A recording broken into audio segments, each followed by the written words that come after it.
Hello मेरे tricky family, मैं आपका प्यारा सा फिजिक्स टीचर रोहित सर। तो बच्चों, कैसे हैं आप लोग? उम्मीद करते हैं अच्छे होंगे। पढ़ाई चल रही होगी आप लोगों की बच्चों। ठीक है बच्चों। तो बच्चों, जैसा कि रे ऑप्टिक्स का हमने सब्जेक्टिव सेशन का लेक्चर जो है अपलोड कर दिया है सुबह में, आप लोग जा करके मेरे चैनल के प्लेलिस्ट में देख सकते हैं आप लोग। ठीक है ना बच्चों? कॉपी, नोटबुक, पेन निकाल लें, जो भी चीज़ है, और अपने आप डिस्ट्रैक्शन से दूर हो जाए। और हम लोग आज सेशन स्टार्ट करते हैं, जो कि हमारा करंट इलेक्ट्रिसिटी का होगा बच्चों। और ये ऑब्जेक्टिव सेशन है हमारा। ठीक है ना बच्चों? चलिए स्टार्ट करते हैं। तो ये हमारा आज का थंबनेल है, ट्रिकी कंसेप्ट, दूसरा लेक्चर है हमारा। चलिए बच्चों, तो सबसे पहला क्वेश्चन लेक्चर का हमारा है, Simon is the unit of. बच्चों, साइमन किसका यूनिट होता है? तो आपको हम बता दें, साइमन किसका यूनिट होता है? कंडक्टेंस का। कैसे होता है? चलिए एक बात बताते हैं आपको। रेसिस्टेंस का यूनिट आपको पता होगा, ओम होता है। क्या होता है बच्चों? ओम। और आपको पता है रेसिस्टेंस जो होता है इन्वर्सली होता है किसका सर? कंडक्टेंस का। रेसिस्टेंस का ओम है, इन्वर्सली क्या लिखेंगे? महो। तो महो भी हो सकता है कंडक्टेंस का यूनिट। तो महो के अलावा भी दूसरा होता है साइमन, ये भी होता है। तो दोनों में से कोई भी आंसर आएगा, आपको क्या मारिएगा? कंडक्टेंस। चलिए बच्चों, नेक्स्ट क्वेश्चन की तरफ हम लोग बढ़ते हैं। और नेक्स्ट क्वेश्चन हमारा क्या कह रहा है? किरचॉफ्स फर्स्ट लॉ और सेकंड लॉ के कंसिक्वेंस में आपको बताना है। एक बात बताओ बाबू, आप लोगों को किरचॉफ्स फर्स्ट लॉ और सेकंड लॉ क्या अच्छे तरीके से आते हैं? किरचॉफ्स फर्स्ट लॉ क्या होता है और सेकंड लॉ क्या होता है? नहीं आते हैं तो मेरे लेक्चर आप लोग जा करके देखें। सब्जेक्टिव सेशन जो है करंट का मैं डाल चुका हूं, उसमें हम डिटेल में बताए हैं किरचॉफ्स के फर्स्ट लॉ के बारे में और सेकंड लॉ के बारे में बच्चों। ठीक है बच्चों? चलिए कुछ हम बता देते हैं आपको। किरचॉफ्स का जो पहला नियम होता है ना बच्चों, उसको बोलते हैं जंक्शन लॉ। जिसको क्या कहते हैं? जब भी जंक्शन आएगा, जब जितना करंट आया है उतना करंट जाएगा। मतलब ये चार्ज का कंजर्वेशन करता है पहला लॉ से। और दूसरा लॉ कहता है किसी बंद लूप में जो चेंज इन पोटेंशियल होगा वो जीरो के बराबर होता है। ये दूसरा लॉ है। मतलब ये दूसरा जो लॉ है वो है किस पे? हमारा एनर्जी के कंजर्वेशन पे। मतलब जो हमारा आंसर जाएगा बच्चों, देख लेते हैं। पहला कंजर्वेशन ऑफ एनर्जी, वो तो सिर्फ एनर्जी का कंजर्वेशन सेकेंड लॉ से। दोनों लॉ के बारे में पूछ रहा है तो वो होगा इलेक्ट्रिकल चार्ज और इलेक्ट्रिकल एनर्जी का कंजर्वेशन। बिल्कुल ऑप्शन 2 हमारा चला जाएगा। चलिए बच्चों, नेक्स्ट क्वेश्चन की तरफ हम लोग बढ़ते हैं। और जो हमारा नेक्स्ट क्वेश्चन है, प्यारा क्वेश्चन है, वो कह रहा है पोटेंशियल डिफरेंस 10 वोल्ट है applied across conductance of 2 Simon. ये कोई पता है बच्चों? ये 2s को पढ़ लेता है, टाइम दिया हुआ है 2 सेकेंड। बच्चा क्वेश्चन बनाने में दिमाग लगाता रहता है। नहीं बच्चों, ये 2 सेकेंड नहीं है, ये है कंडक्टेंस आपको दिया है, 2 साइमन दिया है। तो आपको करंट निकालना है। क्या निकालना है बच्चों? करंट निकालना है। तो आपको पता है करंट का फॉर्मूला I बराबर होता है V/R। भी दिया है 10 वोल्ट, लेकिन आर नहीं दिया है। आर नहीं दिया है तो आप कंडक्टेंस से निकाल सकते हैं। क्या सर? आर बराबर होता है 1/C, और सी तो आपको पता है 1/2। आंसर हमारा, और रेसिस्टेंस क्या हो जाएगा? 1/2। वैल्यू पुट कर दीजिए, पोटेंशियल 10 अपॉन 1/2। 2 ऊपर चला जाएगा, 10 गुने 2 कितना हो जाएगा बच्चों? 20 एम्पियर। तो हमारा आंसर ऑप्शन ए चला जाएगा। ठीक है ना बच्चों? तो बच्चों आप लोग इस क्वेश्चंस को नोट करें कॉपी में, न्यूमेरिकल्स टाइप है, और इस क्वेश्चंस को प्रैक्टिस करें अपने नोटबुक में ही। और इस क्वेश्चंस को ज़्यादा से ज़्यादा आप लोग क्या करें? समझने का प्रयास करें। क्योंकि होता है क्या पता है बच्चों, क्वेश्चंस बहुत सारे टीचर्स लोग भी हैं, मतलब कि क्वेश्चंस बिहार बोर्ड है तो क्वेश्चंस नहीं है बच्चों। और बिहार बोर्ड इस तरह से सिंप्लिसिटी क्वेश्चन को सेट करता है ना बच्चों, आपको पता नहीं चलेगा। तो छोटे छोटे क्वेश्चंस भी आपसे नहीं बनेंगे। तो इससे अच्छा है आप लोग क्वेश्चंस को प्रैक्टिस करें थोड़ा सा। ठीक है ना? बिहार बोर्ड वाले बच्चे हैं, क्वेश्चन से डर ही जाते हैं, फिजिक्स को देखते ही इधर ही डरना शुरू कर लेते हैं। और पता है डरने का क्या सबसे बड़ा मुख्य उद्देश्य है? वो पढ़ते ही नहीं है। सबसे पहली बात ये है, अगर वो पढ़े सही ढंग से और टीचर पढ़ाने वाला मिले तो वो क्वेश्चन भी सीखेंगे और फिजिक्स से डरना दूर हो जाएगा।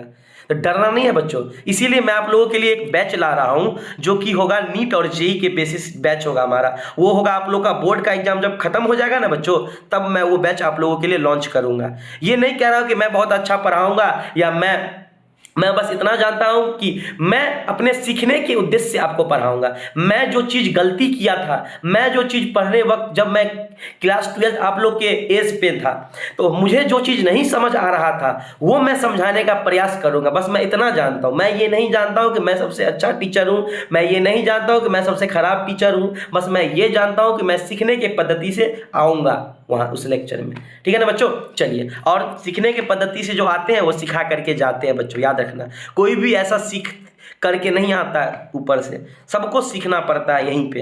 चलिए, तो आप लोग कौन से बड़ी चीज़ है बच्चों, कोई दिक्कत नहीं पढ़े हैं तो चलिए हम इस क्वेश्चन को देख लिए।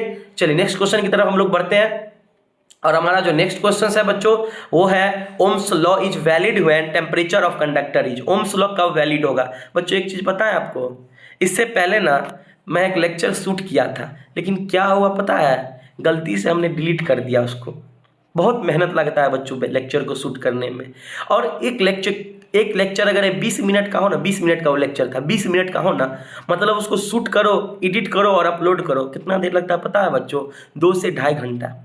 2 से ढाई घंटा मैं मेहनत करके आप लोगों के लिए वीडियो शूट करता हूं बच्चों, और आप लोग का अगर रिस्पॉन्स नहीं होगा तो बहुत दुख लगता है बच्चों, व्यूज़ नहीं आएंगे तो दुख लगता है, क्योंकि मैं तो अपना पूरा 100% दे रहा हूं बच्चों, मैं अपना 100% दे रहा हूं, लेकिन आपका 100% नहीं, कम से कम 60% 70% तो रहे बच्चों, तब तो कुछ हो पाएगा, हमारा और आपका साथ रहे तब तो विकास होगा बच्चों।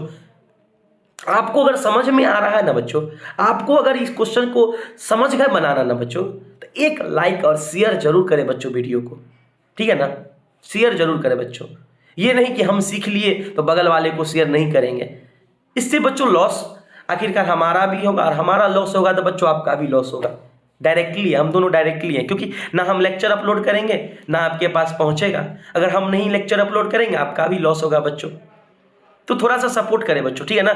मैं इतना मेहनत से लेक्चर बना रहा हूं तो थोड़ा सा आप लोग से सपोर्ट तो मांग ही सकता हूं बच्चों, इतना तो मेरा काम है। चलिए बच्चों, क्या कह रहा है, Ohm's law is valid when, Ohm's law कब वैलिड होगा, तो आप लोगों को पता है, क्या पता है, नहीं पता है तो देख लीजिए। ओम्स लॉ क्या कहता है, हमारे पास एक ग्राफ बनाता है, क्लास में आप लोगों को बताया होगा, ये करंट होता है यहाँ और यहाँ वोल्टेज होता है, इसका ग्राफ सीधा होता था, ये स्ट्रेट लाइन, और ये ग्राफ स्लोप जो है यही तो रेसिस्टेंस देता था हमको। तो क्या होता है, इसका जो टेम्परेचर कांस्टेंट होने पे रेसिस्टेंस कांस्टेंट होता था, और रेसिस्टेंस अगर कांस्टेंट होता तब तो ऐसा ग्राफ मिलेगा बाबू। स्ट्रेट लाइन ग्राफ कब मिलता है, जब कांस्टेंट हमारा स्लोप हो। स्लोप कांस्टेंट का मतलब क्या है, आर कांस्टेंट है। और रेसिस्टेंस कब कांस्टेंट होगा बच्चों, टेम्परेचर जब फिक्स होगा। अगर टेम्परेचर वेरी करेंगे उसके अंदर के फ्री इलेक्ट्रॉन्स भी मतलब अगर टेम्परेचर बढ़ाने से पता है ना आप लोगों को रेसिस्टेंस बढ़ जाता है, तो रेजिस्टेंस बढ़ जाएगा तो कंडक्टिविटी घटेगा, सिंपल सी बात है। तो वही चीज़ है, तो टेम्परेचर कांस्टेंट होता है ओम्स लॉ के अकॉर्डिंग। चलिए बच्चों नेक्स्ट क्वेश्चन की तरफ हम लोग बढ़ते हैं, और नेक्स्ट क्वेश्चन हमारा जो है क्या रहा है, EMF is measured in. EMF किस में मेजर होता है बच्चों, ईएमएफ किस में मेजर होता है। सबसे पहले आप ईएमएफ के बारे में समझ लो, ईएमएफ क्या होता है। याद नहीं करना है किसी भी चीज़ को बच्चों, याद नहीं करना है, समझ समझ के पढ़िएगा ना तो बहुत मजा आएगा, हमको भी मजा आएगा पढ़ाने में, आपको भी पढ़ने में बहुत मजा आएगा। ईएमएफ का मतलब होता है बच्चों पोटेंशियल। क्या होता है बच्चों, पोटेंशियल। तो एक बात पता है आपको, एक फार्मूला पढ़ेंगे, V बराबर W/Q, वर्क डन किसी भी चार्ज को इन्फिनिटी से इलेक्ट्रिक फील्ड के किसी पॉइंट में लाने में, उसको हम लोग बोलते हैं पोटेंशियल। तो एक बात बताओ, वर्क का क्या होता है यूनिट, जूल, और चार्ज का क्या होता है कूलम, मतलब जूल पर कूलम हो सकता है इसका ईएमएफ का यूनिट। समझ गए। तो याद क्या करना है बच्चों, याद नहीं करना है बाबू। याद कौन करता है, जो नहीं पढ़ता है, जो समझ के नहीं पढ़ता है, जिसको समझाने वाला कोई ना हो वो याद करता है। लेकिन आपके लिए रोहित सर खड़े हैं बच्चों, रोहित सर आपको पढ़ाएंगे, ठीक है ना बच्चों। चलिए नेक्स्ट क्वेश्चन हम लोग बढ़ते हैं। क्या कह रहा है, kilowatt hour is commonly known as. तो बच्चों सब्जेक्टिव सेशन में मैंने आपको बताया था, किलोवाट आवर जो है 1 किलोवाट आवर, जो 1 किलोवाट आवर होता है वो 1 यूनिट कहलाता है। क्या कहलाता है बच्चों, 1 यूनिट। हमने सब्जेक्टिव सेशन में करवाया था आपको कि घर में जो बीओटी होते हैं, मतलब बोर्ड ऑफ क्या होता है, बोर्ड ऑफ ट्रेड यूनिट, जो जिस बिजली बिल जिस नापने आता है, जो बिजली बिल जिस अंदाज में नापा जाता है, कॉमर्शियली यूनिट जिसका होता है किलोवाट आवर, किलो घंटा आवर। तो 1 किलोवाट आवर 1 यूनिट कहलाता है बच्चों, समझ में आया ना। चलिए नेक्स्ट क्वेश्चन हम लोग बढ़ते हैं। नेक्स्ट हमारा क्वेश्चन क्या है बच्चों, नेक्स्ट क्वेश्चन है how many joules are equals to 1 kilowatt hour. तो ये भी क्वेश्चन सब्जेक्टिव सेशन में करवा दिए हैं कि कितना जूल 1 किलोवाट आवर। तो देख लीजिए 1 किलोवाट आवर, तो 1 किलो मतलब हजार वाट, और आवर में 60 × 60 सेकंड में बदल गया। तो गुना कीजिएगा, 6 × 36, कितना जीरो है, 1 2 और 3, 10 का पावर 5। तो अगर 3.6 कर देते हैं तो 10 का पावर 6 हो जाता है। 10 का पावर 6 मतलब ऑप्शन नंबर सी हमारा सही है, ठीक है ना बच्चों। चलिए तो क्वेश्चन हमने बता दिया आप लोगों को, हमने नेक्स्ट क्वेश्चन की तरफ बढ़ते हैं। तो हमारा बच्चों नेक्स्ट क्वेश्चन है, बहुत इंपॉर्टेंट क्वेश्चन आ गया बच्चों, व्हीटस्टोन ब्रिज से रिलेटेड है। क्या कह रहा है, in which in the following figure represent a balanced Wheatstone bridge circuit, what is the value of x. X का वैल्यू बताना है बच्चों, क्या बताना है आपको, एक्स का वैल्यू। बिल्कुल यही वाला एक्स, कुछ और एक्स मत समझ लेना तुम लोग, ठीक है ना। बहुत होशियार होते हैं 12th वाले बच्चे, अभी तो 11 12 वाले बच्चे बहुत मतलब होशियार हो गए, बहुत बहुत होशियार, बहुत तेज। आजकल के बच्चे ही तेज हो गए, क्या कर सकते हैं। चलिए बच्चों, तो एक्स के बारे में सब कुछ कीजिए, इंजॉय कीजिए, लेकिन पढ़ने को ना फर्स्ट प्रायोरिटी रखिए। जिस तरह से आप लोग जीओसी पढ़े होंगे, प्रायोरिटी ऑर्डर, अगर प्रायोरिटी गड़बड़ाते हैं, देखते हैं खत्म हो जाता है, आईयूपीएससी का नोमेनक्लेचर खत्म, सही नहीं कर सकते हैं। उसी तरह से जिंदगी में जीओसी को लाइए बच्चों, जिंदगी में जीओसी को लाइए, ठीक है ना, आईयूपीएससी को लाइए, ठीक है ना। तो आईयूपीएससी का जो प्रायोरिटी ऑर्डर होता है थोड़ा सा गड़बड़ाएगा, दिक्कत दे देता है, उसी तरह से आप लोग जिंदगी में इस जीओसी के आईयूपीएससी को लाइए। चलिए बच्चों, हम लोग आगे बढ़ते हैं। हमारा इस क्वेश्चन क्या कह रहा है कि find value of x, x का वैल्यू निकालना है। तो एक बात बताओ बाबू, व्हीटस्टोन ब्रिज क्या कहता है? ये व्हीटस्टोन ब्रिज पे ही बेस्ड है, बैलेंस्ड व्हीटस्टोन ब्रिज क्या है लिखा हुआ है। चलिए, तो बैलेंस कंडीशन में क्या होता है, इक्का रेशियो बराबर होता है, समझ में आया ना। चलिए, तो सबसे पहले हम इसको इक्विवेलेंट को निकाल लेते हैं। ये दोनों किस में है बच्चों, एक बात बताओ आप लोग, क्या बताएं सर? देखिए, ये दोनों पैरेलल में लग रहे हैं ना, तो पैरेलल का फॉर्मूला अगर सेम रेसिस्टर नहीं हो, दो ही रेसिस्टेंस हो और वो दोनों अलग अलग उसका वैल्यू हो, तो पैरेलल में क्या फॉर्मूला होता है, R बराबर R1 इंटू R2 अपॉन में R1 प्लस R2, यही है ना बच्चों। चलिए इसको सॉल्व कीजिए तो कितना आएगा आंसर, ऊपर में कितना है x इंटू 100, नीचे में x प्लस 100, सॉल्व हो गया, ये सॉल्व हो गया ना। चलिए अब हम क्या करेंगे, इसका रेशियो बराबर इसके रेशियो कर देंगे। चलिए नेक्स्ट पेज में हम लोग आगे बढ़ते हैं, इरेज ऑल कर दे क्या, नहीं रहने दीजिए, नेक्स्ट पेज में ही भर लेते हैं हम लोग। नेक्स्ट पेज में बढ़ते हैं और सॉल्व करते हैं। तो ऊपर वाला कितना था बच्चों, एक बात बताओ, ऊपर वाला कितना था 100, नीचे वाला 200। तो एक बात बताओ, ऊपर 100 नीचे कितना होगा 200, बराबर अभी जो निकाले इक्विवेलेंट कितना है 100 इंटू एक्स बट्टे 100 प्लस एक्स। अब बट्टा में कितना है नीचे वाले का देख लीजिए एक बार, 40 ओम। तो चलिए 40 ओम लिख लीजिए यहाँ, 40 ओम। तो 0 से ये 0 कटा, 4 5 20, 5 हुआ, 5 से काटिए, 5 2 10, 20 हो गया। तो बच्चों 20 हो गया, तो अब जो बचा उस चीज़ को लिख लीजिए। रुक जाइए, हम मिटाते हैं, थोड़ा सा स्पेस बना लेते हैं। जो बचा अब उसको लिख लीजिए, क्या बचा सर देखते हैं हम लोग। ये सब तो खत्म हो गया, एक चीज़ ये बचा, यहाँ पे बचा 100 प्लस एक्स बचा है। तो इसको उधर ले जाइए, गुना कीजिए, तो 2 को 100, यहाँ पे 100 है, 20 को 100 प्लस एक्स बराबर 100 एक्स, ये हुआ ना। 20 को 100 से गुना कीजिए तो कितना होगा, 2000 हो जाएगा। कितना हो जाएगा बच्चों, 2000 होगा ना। 20 को 100 से गुना कीजिए, एक जीरो ऐड हो जाएगा, 2000 प्लस 20x हो जाएगा बच्चों, क्या हो जाएगा 20x, समझ में आया ना। बराबर कितना हो जाएगा, रुक जाइए ऊपर वाला, बराबर कितना हो जाएगा बच्चों ये बताइए, बराबर 100x हो जाएगा। बराबर कितना हो जाएगा 100x, बराबर कितना हो जाएगा, आप लोग लिखते रहिए साथ साथ। बराबर कितना हो जाएगा, बराबर हो जाएगा 100x, बराबर कितना हो जाएगा 100x। तो 20x उधर भेजिए, तो 2000 बराबर 100 माइनस 20x, तो कितना हो जाएगा 2000 और 80x, कितना हो जाएगा 80x। x वैल्यू 0 से 0 कटा, x बराबर क्या हो गया देखते रहिए, हम धीरे धीरे मिटा भी रहे हैं, धीरे धीरे आप लिखते रहिए। तो यहाँ पे कितना हो जाएगा बच्चों, कितना हो जाएगा बताओ, यहाँ पे 200 बराबर 8x, x का वैल्यू कितना हो जाएगा बच्चों 200/8, 200/8 काटिए, 200 को 8 से काटिएगा तो 25 आएगा। कितना आएगा बच्चों 25। चलिए देखते हैं ऑप्शन में है हमारा 25, क्या 25 है, क्या 25 ऑप्शन सी। तो कितना आ गया बच्चों 25, ठीक है ना बच्चों। तो क्वेश्चंस बहुत इजीली थे, हम लोग ने सॉल्व कर लिया, बस थोड़ा सा कंसेप्ट हमको जानना था और वो हमने जान लिया और क्वेश्चन को इजीली सॉल्व कर लिया। चलिए बच्चों नेक्स्ट क्वेश्चन की तरफ हम लोग बढ़ते हैं और नेक्स्ट क्वेश्चन हमारा आ गया है, क्या कह रहा है, potentiometer measures the potential difference more accurately than voltmeter. Voltmeter से ज़्यादा एक्यूरेटली माप लेता है पोटेंशियोमीटर, कैसे तो बताते हैं। चलिए देखिए बच्चों, दोनों का काम है पोटेंशियल को ही मेजर करना, लेकिन पोटेंशियोमीटर एक्यूरेट मेजर करता है। क्यों करता है बच्चों पता है, क्योंकि वो एक्सटर्नल करंट को अपने सर्किट में आने नहीं देता, एक्सटर्नल का मदद ही नहीं लेता, इसीलिए कर पाता है वो। तो देखिए इट हैज हाई रेजिस्टेंस का तो बात ही नहीं है, इट डज नॉट ड्रॉ, बिल्कुल ऑप्शन सी हो जाएगा हमारा, क्योंकि एक्सटर्नल करंट को ड्रॉ ही नहीं करने देता, वही चीज लिखा, it does not draw current from external circuit, external circuit से कोई करंट को आने नहीं देता।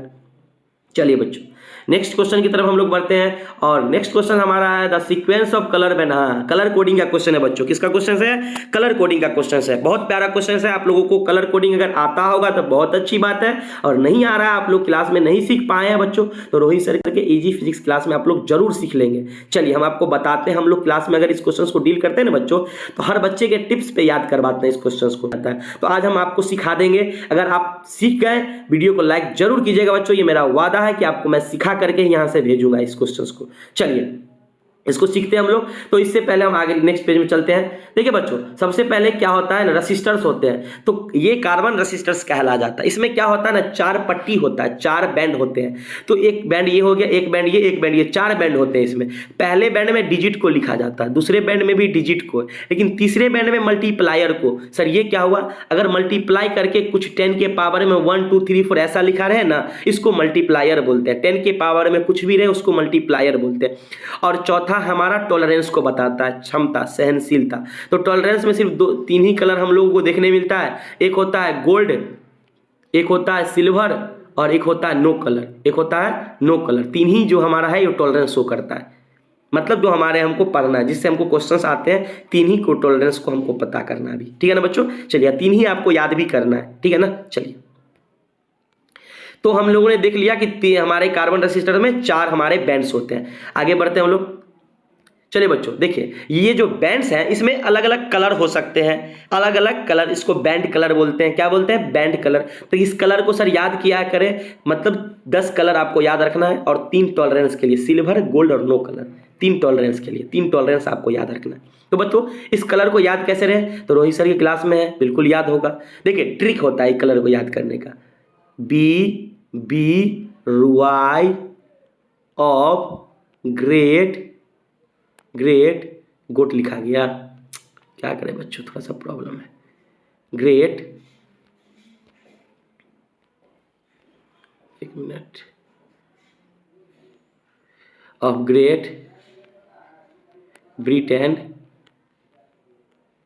Has very good wife. Has very good wife, D है, गुड वाइफ। तो ये हमारा निमोनिक्स है, इसको याद रखिएगा। तो चलिए इस कलर से हम लोग पहचानते हैं। सबसे पहला कलर क्या है? बी का मतलब सबसे ब्लैक से स्टार्ट करेंगे। बी से ब्लैक, फिर बी आया तो कम ब्लैक वाला ब्राउन हो गया। आर से रेड हो गया। ओ से ऑरेंज हो गया, देख रहे हैं। वाई से येलो हो गया। ऑफ में कुछ नहीं होता है। जी का मतलब ग्रीन। उसके बाद बी से ब्रिटेन, तो बी का मतलब ब्लू। उसके बाद हैज से भी कुछ नहीं होता है। उसके बाद वेरी, वी से वायलेट। उसके बाद गुड, जी से ग्रे, और वाइफ, डब्ल्यू से वाइट। और नो कलर, आप लोग टॉलरेंस में 3 कलर याद रखिएगा, गोल्ड, सिल्वर और नो कलर। इसमें नो कलर नहीं दिया है। तो एक बार बताते हैं आपको, ये सबसे बड़ी चीज है कि इसको कलर को आपको याद करना है। कलर याद हो गया ना आपको, तो कंसेप्ट क्लियर है। चलिए बच्चों अब इस क्वेश्चन को देखते हैं कैसे डील किया जाता है। ये निमोनिक्स आप इसको लिख लीजिएगा नोटबुक में। चलिए बच्चों तो हम देखते हैं इस क्वेश्चन को, समझते हैं। चलिए तो सबसे पहले ब्लैक को, ये यहाँ पे अगर ये है लिखा हुआ, इसको जो हमारा 0 जहाँ पे है इसको ए बैंड बोलेंगे। क्या बोलेंगे बच्चों? ये देखो यहाँ, इसको ए, ये बी, ये सी और ये डी, टॉलरेंस वाला। समझ गए ना? चलिए तो देखिए बच्चों, ए में 0 है, 1 2 3 4 9 तक जाएगा। 9 हमारे पास 10 कलर है, तो 0 से स्टार्ट किया तो 9 तक जाएगा। फिर बी में भी डिजिट ही है तो 9 तक। सी में मल्टीप्लायर है, मतलब 10 के पावर में, 10 का पावर 0 मतलब 1 आएगा आंसर। 10 का पावर 1 मतलब 10 आएगा। उसके बाद 10 का पावर 2, 10 का पावर 3, 4 5 6 7 8 9 तक चला जाएगा बच्चों। आपको यहीं तक याद रखना है, वाइट तक ही आपको याद रखना है ये वैल्यू। चलिए उसके बाद टॉलरेंस आपका 3 ही, 2 ही, इस 2 कलर का याद रखना। एक नो कलर होता है, क्या होता है? कोई कलर नहीं। उसका भी टॉलरेंस आपको याद रखना है, +-20%। तो 3 टॉलरेंस में याद रखना, गोल्ड, सिल्वर और नो कलर का। +-20, गोल्ड का 5, सिल्वर का 10। ठीक है ना बच्चों? चलिए तो ये 3 कलर आपको अगर याद हो गया तो चलिए हम क्वेश्चंस की तरफ बढ़ते हैं और क्वेश्चंस को देखते हैं। धमाका क्वेश्चंस को उड़ा देते हैं हम लोग। चलिए देखिए क्वेश्चंस क्या है बच्चों। एक कार्बन रेसिस्टर्स जो कलर बैंड्स हैं जिसका वैल्यू है 47 किलो ओम विल बी, कितना होगा इसका सीक्वेंस कलर का? तो पहला जो 4 है इसको हम ए बोलेंगे। दूसरा हमारा 7 है, ये बी हो गया। और ये किलो जो है ना, किलो, ये सी हो गया। वैल्यू कितना होगा सर किलो का? 10 का पावर 3, मल्टीप्लायर मिला ना। किलो। अब ए बैंड में 4 है, गिनती कीजिए 4 किस डिजिट पे आएगा। तो सबसे पहले 0 से स्टार्ट करते हैं, 0। अगर 5 यहाँ पे आया मतलब ये 4 हो गया, क्योंकि ये पहला एक तो 0 ही होगा ना। चलिए गिनती करते हैं। हमारा B Y R O Y, 5वां अक्षर में क्या आया हमका? येलो। लेकिन इसको 4 गिनती करेंगे क्योंकि 0 1 2 3 4, तो 4 में क्या है? येलो। तो पहला येलो इसमें है और येलो इसमें, इस दोनों में नहीं है, कट गया। चलिए नेक्स्ट 7 गिनती करो।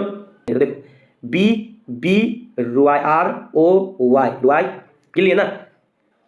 ऑफ का तो कुछ नहीं, ऑफ ग्रेट ब्रिटेन, हैज का कुछ नहीं है, वेरी भी, मतलब ये 7 हुआ। 8 को 7 गिनती करेंगे, 7। तो 7 में क्या आया? वेरी भी, वायलेट कहाँ है? यहाँ भी है और यहाँ भी है। फिर गिनती करते ऑरेंज। अब मल्टीप्लायर कितना है? सी में 10 का पावर 3 है, तो 10 का पावर 3 मतलब 4 गिनना पड़ेगा। बी आर ओ, ऑरेंज कितना है? ऑरेंज, मतलब ऑप्शन बी हमारा चला गया। तो इस तरह से हम लोग फाइंड करते हैं बच्चों कलर कोडिंग का रेसिस्टेंस वैल्यू। समझ आया ना। अब यहाँ पे टॉलरेंस नहीं है, तो टॉलरेंस का कुछ भी नहीं है। यहाँ पे 3 ही कलर था, ए बी और सी, टॉलरेंस का बात ही नहीं किया है। तो चलिए यहाँ क्वेश्चन हमने समझ लिया कार्बन रेसिस्टेंस का। तो बच्चों आप लोग थोड़ा सा इस वीडियो को अच्छे से देखें ताकि आपको ये क्वेश्चन समझ में आए। नहीं समझ में आए, वीडियो को थोड़ा सा स्पीड कम करें और पीछे जाएं, पीछे से फिर से देखें। चलिए बच्चों नेक्स्ट क्वेश्चन हम लोग बढ़ते हैं। और नेक्स्ट क्वेश्चन क्या कह रहा है? ये भी कलर कोड पे है, ये आपका HW है बच्चों। ये क्या है बच्चों? एक मिनट, ये जो क्वेश्चन है ये आपके HW में, होमवर्क में। ठीक है बच्चों, तो आप लोग इस वीडियो को लाइक कर दें बच्चों और अपने दोस्तों में शेयर कर दें ताकि इस वीडियो को और भी लोग देख सकें और व्यूज़ आ सके वीडियो पे, हमारा भी फ़ायदा हो, आपको भी नुकसान ना हो। ठीक है बच्चों, चलिए बाय बाय, धन्यवाद, पढ़ते रहें।